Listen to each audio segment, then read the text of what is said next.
Успяхме, Мейбъл! След години труд!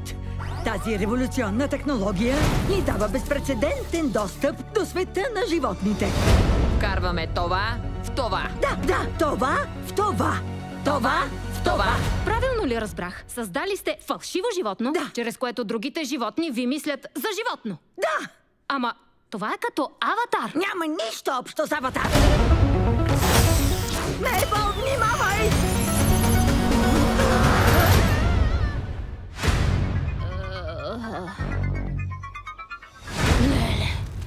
Здравей. Как се? Пишеш ли се? Как е? Аз ви разбирам. Какво ще правиш после? От студиото, което създаде Отвътре навън 2. Играта на играчките. И бяха в същата берлога.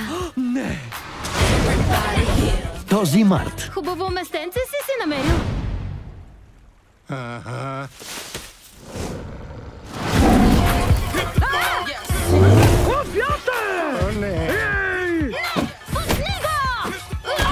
Добре! Защо? Защо какво? Защо му спасих живота? Да. Да, защо го направи? Чакай, какво? Но тя щеше да те изяде. Ами да, хванаме. Правила. Горски правила. Чакай, не разбирам. Как може да си съгласен? Трябва да изяде някого.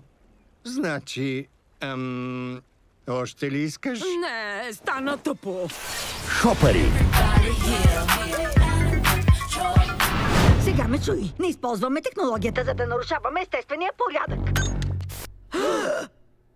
Тя откри копчето. 6 март в кината на 2D и 3D.